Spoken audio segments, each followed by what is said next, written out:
heard and cross-examined, we now come to the final arguments to be made by our two eminent experts here.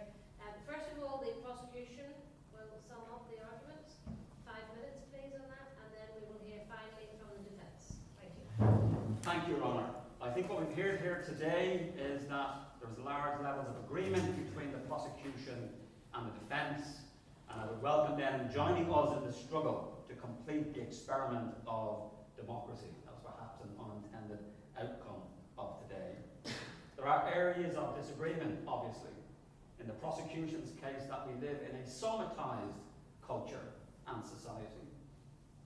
I do not accept that simply having active Brexiteers constitutes the vision of active citizenship that democracy holds. I cannot also but think of Ken Livingstone at this time, who said, if voting changed anything, they'd abolish it. I find it extraordinary that the willful acceptance and recognition of many of the flaws of democracy within a capitalist system. And I do accept that we can have a way of detaching capitalism, and perhaps that's the largest area of agreement. But yet I find it extraordinary that there is a desire on behalf of Democrats to more fully engage in that critical debate. There was also an unnerving sense of the prophylactic state of the argument, look it up, in terms of leaving the issue of the civil rights at simply civil and democratic formal rights, and no movement onto social and economic issues. Again, it's an urge for the baton to be passed between us, perhaps, in the completion of the experiment of democracy. So the prosecution's case is essentially, for us all, in the words of Neil, or is it the other fella, take the red pill, Neil. We need to wake up. We are living in a somatised society. It is not correct, as one of the eminent expert witnesses said, that somehow we can all create our own vision of democracy.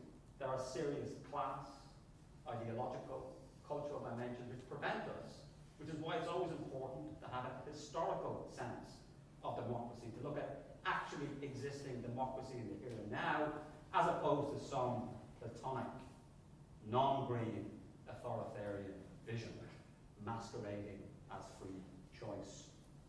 So the evolution is something of democracy that we can all agree. Perhaps where we do disagree is on the sense that democracy, particularly in relation to Northern Ireland, should be seen as non-violent disagreement.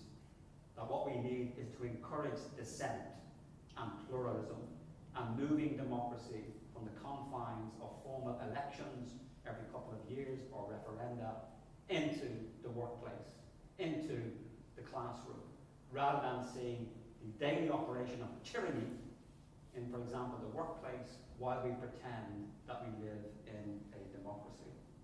I will end on a comment that perhaps I made earlier. I think it's from Voltaire or from Jefferson, again one of my American Republicans, in the old good sense, that the price of freedom is eternal vigilance. And for me, that requires the completely unfinished job of democracy through active citizenship, to the movement of democracy into the workplace, into our education system, and to see that this is the emancipatory response. It isn't a system. In the words of Alexis de Tocqueville, one of the wonderful authors who studied the fledgling American democracy in the 19th century, there's a big difference, and I think the prosecution and the defence separate on this, between our vision of the prosecution of living in a democratic society, and indeed in a democratised economy, as opposed to sticking with the idea of a democratic system. We do not for one moment question the value of that. We're not here to tear down anything. That's why our vision is of a post-liberal democratic society. The best has yet to come. Thank you.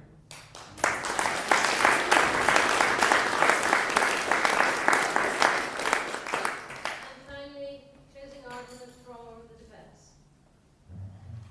Thank you, Your Honour. Well, both my learned friend and my last witness have both raised the ugly spectre of Brexit. To those who say liberal democracy can't deliver radical change, I give you Brexit. I didn't say it was going to be good change. It says something about our system, right? So,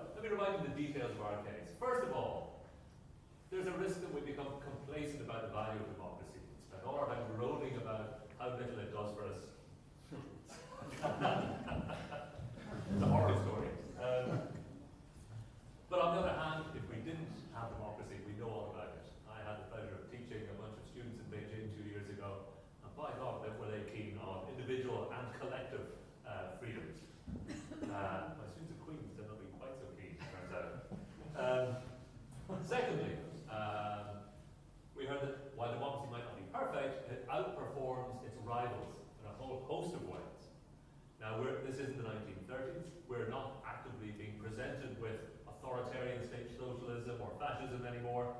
But hey, Trump's only getting started, so who knows what's around the corner. Finally, our third witness pointed out that the shape of our democracy is not fixed, that it's open to us to reform and revise it as we're going along. And this brings me to the central part of our case. Democracy is very young.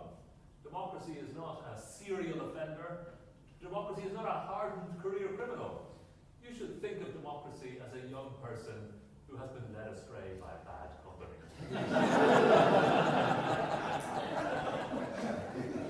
Yes, there's the capitalists about whom I'll not say anything else. There are on the one hand the technocrats who think that our answer is to restrict participation as much as possible, leave all the hard decision making up to the elite few, the people with the technical expertise, or maybe the business flair. And again, I'll give you Donald Trump. We should resist that siren call because all of the things that they think are wrong with popular decision making are also present in small elites and possibly even magnified in that case. So the danger of groupthink attends all technocratic projects. So we should resist their call, but we should also resist the call of the populace. On the other hand, this is another set of bad influences that democracy is at great risk from at the minute. And these people take a different tack and tell us that the voice of the people is essentially the voice of God. Vox populi, vox Dei, and it will brook no interference.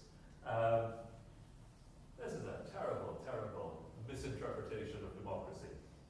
Democracy is a diverse, messy affair. The people don't speak with one voice, typically. And a lot of our frustrations with democracy will come from that. It's an ugly, messy business. Our fellow citizens may indeed sometimes be nitwits. There's not much we can do about that. It'll make us angry and annoyed. The promise of democracy is that even in the face of persistent nitwittery, misinformation and so forth, we can nonetheless come together, take collective decisions and act upon them in the face of deep disagreement. So I put it to you that the natural state of the democratic citizen is to be pretty annoyed with their fellow citizens. It's that sort of system. We don't end up holding hands and singing songs together. It's not a particularly consensus-oriented system.